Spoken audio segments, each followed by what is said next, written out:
ಅಂತರ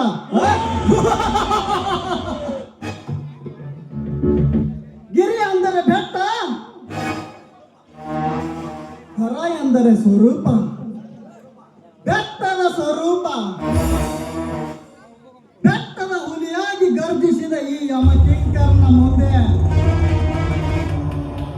ಯಾವ ಶಂಕರ ಭಯಂಕರ ಯಾವ ದರ ನಿಂತರು ಅವನ ನೆತ್ತರ ಕುಡಿಯದೆ ಬಿಡಲಾರ ಗಿರಿಧರ. ಎಟ್ಟ ಧರೆಯ ಮೇಲೆ ನಾನೇ ಶ್ರೀಮಂತನೆಂದು ಎದೆ ಉಪ್ಪಿಸಿ ನಿಂತಿರುವ ಯಾವ ರಾಜರು ಇವರನ್ನ ನಿಂತರು ಅವರ ನಿಜ ಜೀವನ ಸಂಖ್ಯೆ ನನ್ನ ಕೈಯಲ್ಲಿಯೇ.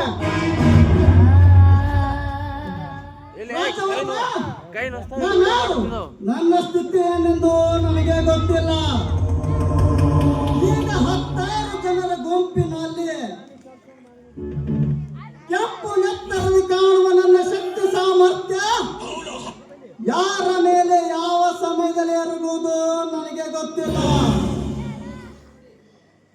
ನಿನ್ನ ನಡೆ ನೋಡಿಯ ನನ್ನ ಅಡಿಯಿಟ್ಟ ಕೆಳಗಣ್ಣಿಗೆ ನಿನ್ನ ನುಡಿ ತಪ್ಪಿದ್ದು ಕಂಡರೆ ಅಂದೇ ಕಂಡ ಕಾರಿನಿಂದ ಮುಂಡದಿಂದ ಬೇರ್ಪಡುವುದು ಖಂಡಿತ.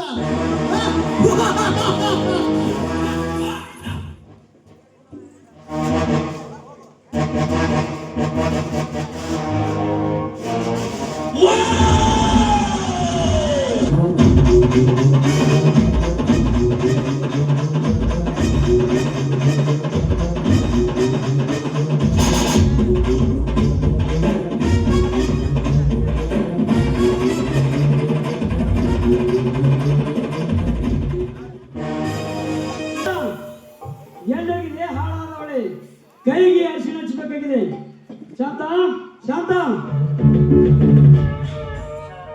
ಶಾಂತ ಹಚ್ಚುವ ಅಕ್ಷರದಿಂದ ನಿಮ್ಮ ಗಾಯ ವಾಸಿಯಾಗಲಿದೆ. ಅದಕ್ಕೆ ನಾನೇ ಸ್ವತಃ ನನ್ನ ಕೈಯಾರೆ ಈ ಔಷಧಿ ತಯಾರಿಸಿದೆ. ಏನಮ್ಮ ರಂಜನಾ, ನಿನ್ನ ತಾಯಿ ಅಕ್ಕಂದ್ರೆ ಮಾಡುತ್ತಾ ವೈದ್ಯಕ್ಷರ ಸ್ವತಃ ನೀನೇ ತಯಾರು ಮಾಡ್ಕೊಂಡಿದ್ದೀನಮ್ಮ? ಹೌದು ರಾಣಿ, ನನ್ನ ತಾಯಿ ಮಾಡ್ತಾ ಇರೋ ಸಂಪ್ರದಾಯವನ್ನು ಬಿಡಬಾರ್ದು ಅಂತ ನನ್ನ ಅಕ್ಕನಿಂದಲೂ ನಾನು ಕೂಡ ಮುಂದುವರಿಸ್ಕೊಂಡು ಬರ್ತಾ ಇದ್ದೀನಿ. ಅದಲ್ಲದೆ ಇದು ವಿಶೇಷವಾಗಿ ನಿಮಗಾಗಿ ತಯಾರಿಸಿದ ಔಷಧಿ. ನಿಮ್ಗಾದ ಗಾಯದ ವಿಷಯದ ಕೇಳಿ ಓಡೋಡಿ ಬಂದು ಈ ಔಷಧಿ ಹಚ್ಚಲು ಬೇಗ ಕೈ ಮುಂದೆ ಮಾಡಿದ್ದೇನೆ. ಹೇಗಮ್ಮ, ನನ್ನ ಮಡವಿ ಹೊರತು ಮತ್ತೊಬ್ಬರ ಕೈಯ ಮುಟ್ಟದ ನಾನು ನಿನ್ನ ಕೈಯಾರಿ ನನ್ನ ಕೈಯ ಹೇಗೆ ಕೊಡ್ಲಮ್ಮ? ನಿನ್ನ ಕೈ ತಿಳಿದವರಾದ ನಿಮ್ಮ ಮಾತಿಗೆ ನಾನು ಏನಂತ ಉತ್ತರ ಕೊಡ್ಲಿ? ಹಿಂದೆ ಆ ಕಾಮುಕನಿಂದ ಕಾಪಾಡಿದ ಕೈಗಳು ಇವೆ ಇಲ್ವೇ? ಹಾಗಿದ್ಮೇಲೆ ನಿಮ್ಮ ಋಣವನ್ನ ನಾನು ಯಾವ ಜನ್ಮದಲ್ಲಿ ತೀರಿಸಬೇಕು? ಆ ಭಾವನೆಯನ್ನ ಬಿಟ್ಟು ಮೊದಲು ಕೈ ಮುಂದೆ ಚಾಚಿದ್ದೀನಿ. ನನ್ನ ಮೇಲೆ ಎಷ್ಟೊಂದು ಪ್ರೀತಿ ಅಮ್ಮ ನಿನಗೆ. ಆ ಪ್ರೀತಿ ಶಾಶ್ವತವಾಗಿ ಉಳಿಯಲೆಂದೇ ಈ ಔಷಧಿ ತಂದಿದ್ದು.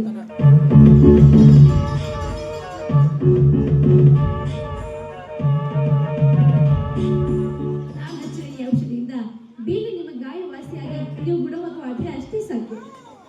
ಈ ನಿನ್ನ ಉಪಕಾರಕ್ಕೆ ನನ್ನಿಂದ ಯಾವ ಸಹಾಯ ಬೇಕಾದ್ರೆ ಕೇಳು, ತಪ್ಪದೆ ಕೊಡ್ತೀನಿ ನಾನು. ಖಂಡಿತವಾಗ್ಲೂ ನನ್ನ ಆಸೆ ಪೂರೈಕೆ ಆಗುವಂತ ವಸ್ತು ನಿಜವಾಗ್ಲೂ ಕೊಡ್ತೀರಾ? ಕೊಟ್ಟ ಮಾತಿಗೆ ತಪ್ಪಿ ನಡೆಯುವಂತ ಕೆಲಸ ನನ್ನ ಹುಟ್ಟದಲ್ಲೇ ಮಾಡಿದಿಲ್ಲ. ಇದು ನನ್ನ ಹೆತ್ತವಳ ಮೇಲೆ ಹಾನಿ ಮಾಡಿ ಹೇಳ್ತೀನಿ, ತೆಗೆದುಕೋ. ನೋಡಿ, ಹಣ ಕೊಟ್ಟು ಕಳೆಯುತ್ತೆ, ಬಂಗಾರ ಕೊಟ್ಟು ಕಳೀತಾ ಇದೆ. ಅಂದ್ರೆ ಇವೆರಡು ಶಾಶ್ವತವಾಗಿ ಉಳಿಯುವ ವಸ್ತು ಅಲ್ವೇ ಅಲ್ಲ. ಶಾಶ್ವತವಾಗಿ ಉಳಿಯೋದು ಒಂದೇ ಒಂದು. ಏನದು?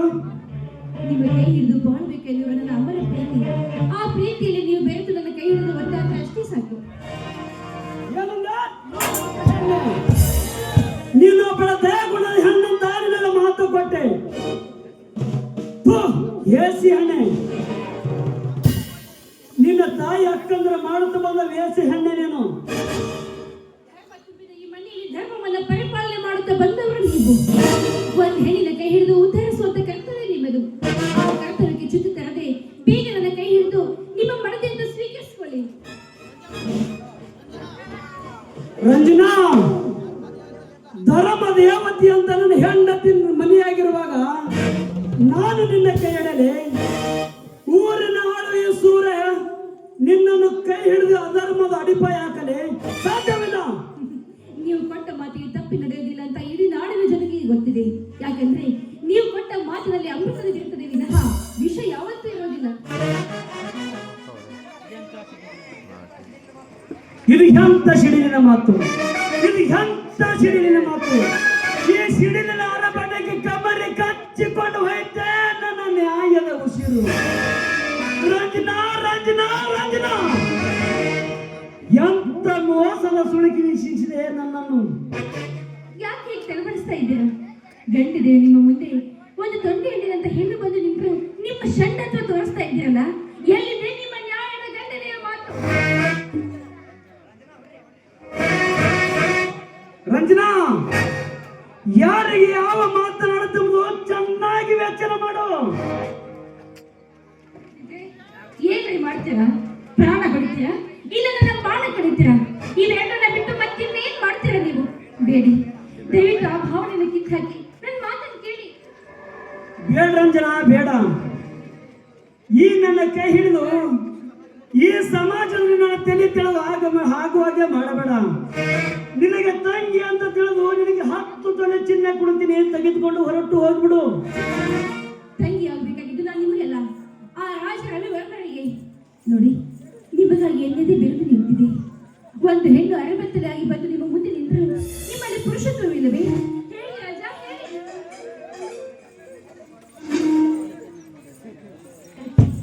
ಯಾಕೆ ನನ್ನ ಈ ಮೌನ? ಓಹೋ, ನನ್ನನ್ನು ಕೈ ಹಿಡಿದ್ರೆ ಈ ಸಮಾಜದಲ್ಲಿ ನಿಮ್ಮ ಮಾನ ಹೋಗುತ್ತದೆ ಅಂತ ಭಯವೇ? ಹೌದು ಹೌದು, ಒಬ್ಬ ಗಂಡಸರಿಗಿರಬೇಕೆಂದು ಧರ್ಮ ಪತ್ನಿ ಒಬ್ಬಳೇ, ಅದಕ್ಕೆ ಏಕಪತ್ನಿ ರೂಪ ಅನ್ನುತ್ತಾರೆ. ಹಾಗಾದ್ರೆ ದೇವರೆನಿಸಿಕೊಂಡಿರುವ ಶ್ರೀಕೃಷ್ಣನಿಗೆ ಏಕೆ 16,108 ಜನ ಹೆಂಡರಿದ್ರು? 8 ಜನ ಪಟ್ಟಣ ಸೇವೆ ಆಗಿದ್ರು. ಅಲ್ಲದೆ ಆ ಶಿವನಿಗೆ ಪಾರ್ವತಿ ಇದ್ರು, ಗಂಗೆ ಗೌರವನ್ನೇಕೆ ಮಾಡಿಕೊಂಡ? ಹೇಳಿ ನನ್ನ ಮಾತಿಗೆ ಉತ್ತರ.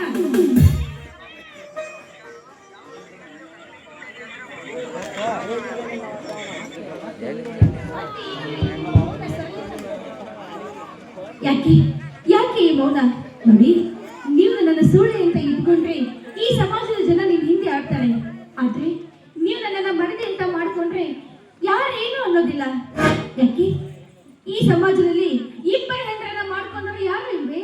ಹೇಳಿದನಿ, ಹೇಳಿ. ಹೌದು, ಇದು ಎಂತ ಕಠೋರ ಪ್ರಸಂಗ. ಹೊಸದ ಬಂದವರಿಗೆ ಉಣಬಡಿಸಿ ನನ್ನ ಮಡದಿ ಅಂತ ಸ್ವೀಕರಿಸಲೇ ಇಲ್ಲ, ಸಾಧ್ಯವಿಲ್ಲ. ತಪ್ಪಿಲ್ಲ ನೋಡ, ತಪ್ಪಿಲ್ಲ. ಹಸಿದು ಬಂದವರಿಗೆ ನಿಷೇಧಿಸಿ ಆಸೆ ಕೊಟ್ಟರೆ ಅದು ಶುದ್ಧ ತಪ್ಪಲ್ಲ. ಹೌದು ಹೌದು, ನಾನು ಇವಳಿಗೆ ತಾಳಿ ಕಟ್ಟಿ ನನ್ನ ಮಡದಿ ಅಂತ ಸ್ವೀಕರಿಸಲೇಬೇಕು. ಅದೇ ಮಾನವ ಧರ್ಮ. ಬೇಡ ರಾಮಚಂದ್ರ, ಬೇಡ. ಶ್ರೀರಾಮನಾಗಿ ಜಗ ಬೆಳಗಬೇಕಾದ ನೀನು ಈ ದುಶ್ಚಟದ ದಾರಿ ಹಿಡಿದರೆ ನ್ಯಾಯ ನೀಡುವ ದೇವರೇ ದಾರಿ ತಪ್ಪಿದಂತಾಗುತ್ತದೆ. ಈ ಊರಲ್ಲಿ ಗುರುವಿಲ್ಲದ ಮಠವಾಗಿ ದೇವರಿಲ್ಲದ ಗುಡಿಯಾಗುವುದು ಬೇಡ. ಇವಳನ್ನು ಬೇಗ ತಳ್ಳಿ ಹಾಕು. ಹೌದು ಹೌದು, ನಾನು ಈ ಕೆಲಸ ಮಾಡಲೇಬೇಕು. ಮಾಡಿಕೊಂಡ ಮಡದಿಗೆ ದ್ರೋಹವನ್ನು ಬಗೆದಲ್ಲದೆ ಈ ಸಮಾಜಕ್ಕೆ ದ್ರೋಹವನ್ನು ಬಗೆದಂತೆ ಆಗುತ್ತದೆ. ನಡೆ ಆಚೆ. ಹುಚ್ಚಪ್ಪ, ಕಾಮಕ್ಕೆ ಕೈನಿಲ್ಲ, ಮಾತಿಗೆ ಮಿತಿಯಿಲ್ಲ. ಈ ನಿನ್ನಗಳನ್ನು ಹೊರಹಾಕಿದರೆ ನಿನ್ನ ಅಮೃತವಾದ ವಚನಕ್ಕೆ ಧಕ್ಕೆ ತರುವೆಯಾ? ನಿನ್ನ ಅಮೃತದ ನುಡಿ ಹಾಳು ಮಾಡಿಕೊಳ್ಳುವೆಯಾ? ಈ ಸಮಾಜಕ್ಕೆ ನೀನು ವಚನ ಭ್ರಷ್ಟರಾಗುವೆಯಾ? ಹೀಯಾಳಿಸುವ ಬೇಡ, ಬೇಡ. ಹೌದು ಹೌದು ಹೌದು, ನಾನು ವಚನ ಭ್ರಷ್ಟನಾಗಲಾರೆ. ನಾನು ಕೊಟ್ಟ ಮಾತಿನಂತೆ ನಡೆದುಕೊಳ್ಳಲೇಬೇಕು. ನನ್ನ ಅಂಶ ಧರ್ಮ ತುಂಬಿದ ಅಂಶ. ಧರ್ಮ ತುಂಬಿದ ಮುಂದೆ ಮನೆ ಹಾಳಾಗಿ ಒಂದು ನನ್ನ ಪ್ರೀತಿಯ ಮುತ್ತು ಹೊಡಿಬಹುದೇ? ಹೇಳುವಿದೆಯೇ? ಹೇಳು. ಅದು ನಿನ್ನ ಭ್ರಮೆ. ಒಂದು ಮುತ್ತು ಹೊಡೆದರೆ ಮತ್ತೊಂದು ಮುತ್ತು ಇರುವುದಿಲ್ಲವೇ ನಿನಗೆ? ಹುಚ್ಚ ಹುಚ್ಚ, ಯಾಕೆ ಅನೇಕ ವಿಚಾರ ಮಾಡ್ತೀರ? ಮೊದಲು ನಿನ್ನನ್ನು ನಂಬಿ ಬಂದ ಹೆಣ್ಣಿಗೆ ಆಶ್ರಯ ಕೊಡು. ಮೊದಲು ಆಶ್ರಯ ಕೊಡು. ಹೌದು ಹೌದು ಹೌದು, ನಾನು ಇವಳಿಗೆ ಆಶ್ರಯ ಕೊಟ್ಟು ನನ್ನ ಮಡದಿ ಅಂತ ಸ್ವೀಕರಿಸಲೇಬೇಕು. ಇದೇ ಮಾನವ ಧರ್ಮ. ಯಾಕೆ ನನ್ನೊಡೆಯ, ಯಾಕೆ ಹೀಗೆ ಬಲಪಡಿಸ್ತಾ ಇದ್ದೀರಾ? ಕಾಮದಿಂದ ಮದುವೆ ನಿಂತ ಈ ನೋವಿಗೆ ದುಂಬಿಯಾಗಿ ಚುಂಬಿಸಿ ನನ್ನ ದಾಸೆಯನ್ನು ತೀರಿಸಿ. ಆಯ್ತು ರಂಜನ, ಆಯ್ತು. ಮುಂಜಾನೆ ಮಂಜಿನಲ್ಲಿ ಆನಂದಿಸಿ ತುಂಬಿಸಿ ನನ್ನ ಎದೆಗೆ ಅಪ್ಪಿಕೊಂಡು ಒಂದು ಗೀತೆನ ಹಾಡಬಾರದೆ? ಚಂದ್ರನನ್ನ ಹಿಂಬಾಲಿಸುವ ಆ ನಕ್ಷತ್ರಗಳಂತೆ ನಿಮ್ಮನ್ನು ಹಿಂಬಾಲಿಸಿ ಮಿನುಗುಳು ನಿಮ್ಮ ಬಾಳಿದಲ್ಲಿ.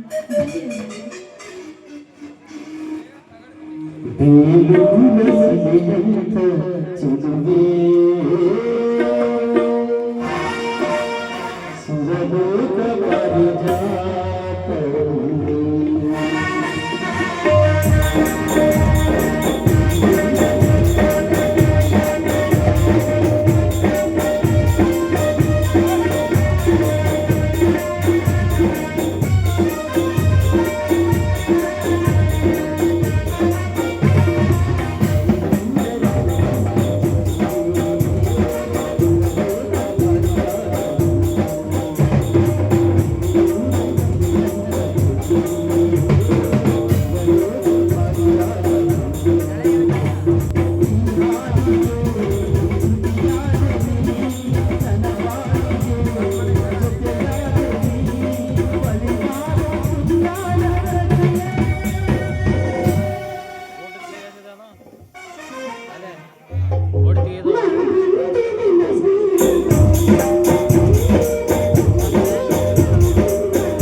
I love you, Kali.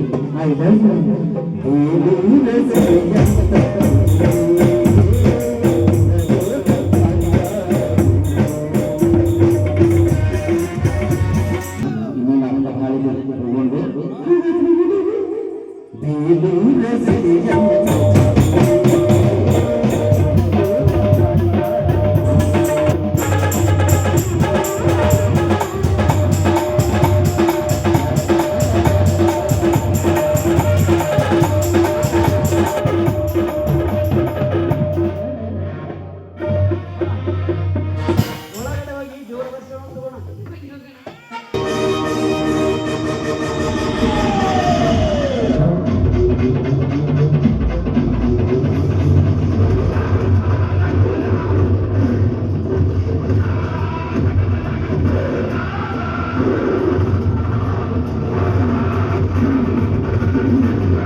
ಸಾಧನೆ ಎಂಬ ಸಾಗೆಯಲ್ಲಿ ಹಾದಿಗೆತ್ತಿರುವ ಈ ರಾಜವರಿಗೆ ಅಸಾಧ್ಯ ಎಂಬುದು ಜಗದಲ್ಲಿ ಯಾವುದೂ ಇಲ್ಲ.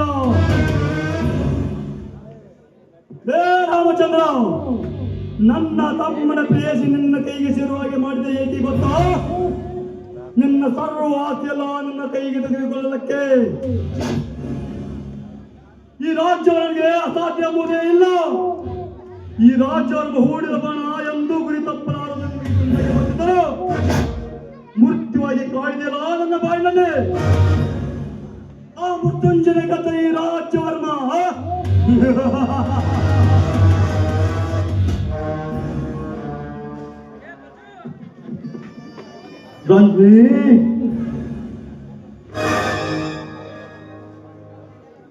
ರಾಮಚಂದ್ರ, ನಿನ್ನೆಲ್ಲ ಸರ್ವಾಸ್ತಿ ನನ್ನ ಕೈಗೆ ತೆಗೆದುಕೊಂಡು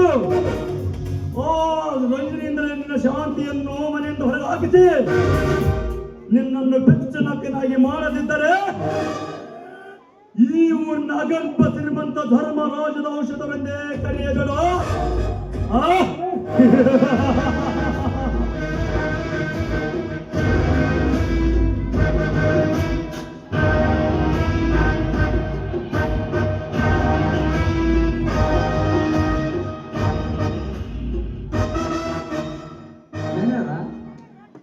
ಇದೇ ಡಿಸೆಂಬರ್ ಕೊನೆ ವಾರದಲ್ಲಿ ML ಎಲೆಕ್ಷನ್ ಫಿಕ್ಸ್ ಆಗ್ಯಾವ್ರಿ. ನನ್ನ ಎದುರಾಗಿ ಯಾವ ಎಲೆಕ್ಷನ್ಗೆ ಅದೇ ಶ್ಯಾಮ್ ಸುಂದರ್ ರೀ. ಇನ್ನೊಂದು ದಿನದಲ್ಲಿ ಅವನ ದೇಹ ಏನಾಗಬೇಕು? ಯಾಕೆ ಧಣಿ? ಹೋಗಲೇ ಈಗಲೂ ಹೋಗಿ ಅವನನ್ನು ರುಂಡ ಚಂಡಾಡಿ ಅವನ ಹೆಂಡತಿಯ ಒಂದು ಮುಂಡದ ಮೇಲೆ ಹೊತ್ತು ತಂದು ನಮ್ಮ ಹೊಂಡದ ಮನೆಯಲ್ಲಿ ನನ್ನ ಬಗ್ಗೆ ಸಾಕು. ನನಗ ಬಹಳ ಖುಷಿ ಆಗ್ತದೆ. ಆಯ್ತು ಧಣಿ, ಈ ತೇಜ ಮಂಡಲದಲ್ಲಿ ನಿನ್ನೆ ಗಂಡಾಗಿ ಮೆರೆಯುವಾಗ ನಿನ್ನೆಗೆ ತಟ್ಟಿದ ಗಂಡು ಏನು ಉಳಿಯಬಾರದು. ವೀರ ಭುಜ ಬಲವನ್ನು ಹೊಂದಿರುವ ಈ ಗಿರಿಧರನ್ನ ಕರ್ನಾಟಕದಲ್ಲಿ ಆ ಪುಳುಕನರಿ ಪಾತಾಳದಲ್ಲಿ ಅವಿತು ಕುಳಿತರು ಅದನ್ನು ಸರ್ಪವಾಗಿ ಸುತ್ತಿದ್ದಾರೆ.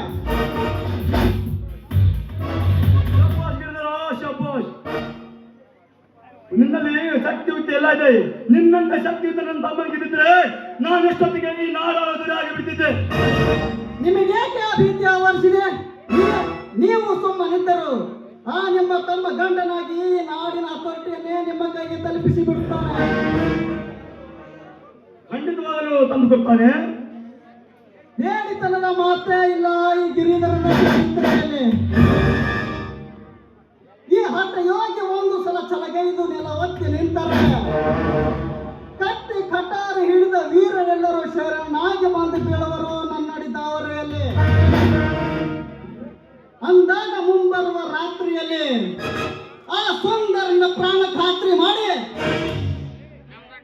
ಮುಂದೆ ಮೈತ್ರಿಯಾಗಿ ರಚಿಸುವ ಸರ್ಕಾರದ ಸಿಡಿಲಿಕೆಯಲ್ಲಿ ನಿಮ್ಮನ್ನು ಮುಖ್ಯಮಂತ್ರಿಯನ್ನಾಗಿ ಮಾಡುತ್ತೇನೆ. ಓಕೆ? ಶಬಾಷ್ ಶಬಾಷ್. ಕನಸು ಮನಸ್ಸನ್ನು ಕಂಡರಿಯದ ಈ ಕನಸು ನನಸಾಗುತ್ತೆ ಅಂದರೆ ನನಗೆ ನಚ್ಚಿಕೊಂಡೆ. ಏನು ಬರ್ತದೆ ಮುಂಪೂರು ಸನಿ.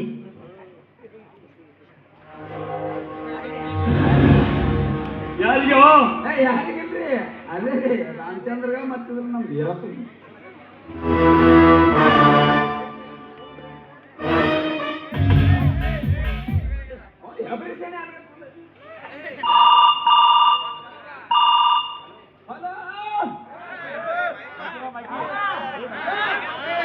ಹಾ ಸಾಲಿನ ಬಾಳ್ದಾರ ಏನು ಬರ್ಲಿಲ್ಲ, ಕಟ್ಕಡಿ ಕೆಲಸ ಇರ್ತದ. ವಾ ಹಾ ಹಾ ಬೆಳೆ. ಓ ನಮಸ್ಕಾರ ನಮಸ್ಕಾರ. ಹಾ ಕೂತು ನೋಡಿ ಸ್ವಲ್ಪ.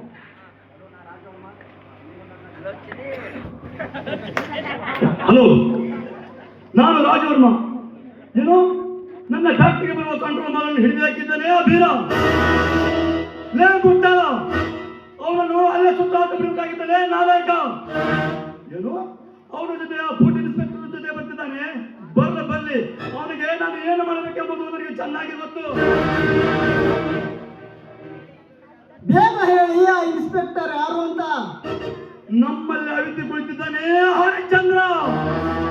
ಹರಿಶ್ಚಂದ್ರ ಹಿಂದಿನ ಹರಿಶ್ಚಂದ್ರನಂತೆ ಈತನು ಸತ್ಯವನ್ನು ಹುಡುಕಾಡಿದರೆ ಇವನಿಗೂ ಆ ಸುಡುಗಾಡವೇ ಸಾಕ್ಷಿ.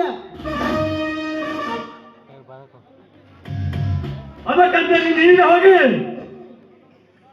ಅವನ ರುಂಡವನ್ನು ಚಂಡಾಡಿ ಅವನ ಹೆಂಡತಿಯನ್ನು ನನ್ನ ತೋಡೋರಿಗೆ ತಂದು ಬಿಡು.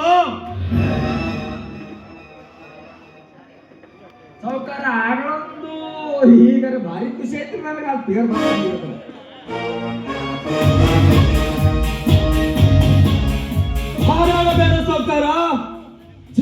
ಬೇಡ.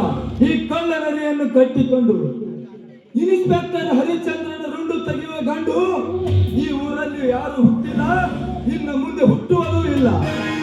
ಒಂದು ವೇಳೆ ಅವನ ಹೆಸರು ಎತ್ತಿದರೆ ಇದೇ ಕೊಡಲಿಯಿಂದಲೇ ಕತ್ತರಿಸಿ ತಾಯಿಯ ಪಾದಕ್ಕೆ ಹಾಕಿ ಬಿಡುತ್ತೇನೆ. ಇವ ಬೇರೆ ಬೀರನಲ್ಲ, ನಿಮ್ಮ ದಬ್ಬಾಳಿಕೆಯನ್ನು ನಿಲ್ಲಿಸಲು ಹಠತಟ್ಟ ಶೂರ. ಏನೋ ರಾಜವರ್ಮ, ನಾನು ಒಂದು ವಾರ ಊರಲ್ಲಿ ಇಲ್ಲವೆಂದು ತಿಳಿದು ನನ್ನ ಮಾವನ ಕಣ್ಣಿಗೆ ಮಣ್ಣೆರಚಿ ಇಂಥ ಹಲಕ ಕೆಲಸ ಮಾಡ್ತೀರಾ ನಾಲೈಕರ? ಬಡವರಿಗಾಗಿ ಸರ್ಕಾರದಿಂದ ಬಂದ ಬೀಜ ಬಿತ್ತನೆಗಳನ್ನೆಲ್ಲ ಮನೆ ತುಂಬಿಸಿಕೊಳ್ಳುತ್ತಿದ್ದೀರಲ್ಲ, ನಾಚಿಕೆ ಆಗುವುದಿಲ್ಲವೇ ನಿಮ್ಮ ಜನ್ಮಕ್ಕೆ? ಅವನ ಕೆಲಸ ನೀನಾರು ಕುನಿ. ಬಡವರ ಪರವಾಗಿ ಹೋರಾಟ ಮಾಡಿ ನಿತ್ಯ ಸತ್ಯವನ್ನೇ ಪಾಲಿಸುವ ನಿಮ್ಮಂತ ಶ್ರೀಮಂತರ ವೈರಿಯ ಗಂಡನೆಯ ಬೀರ.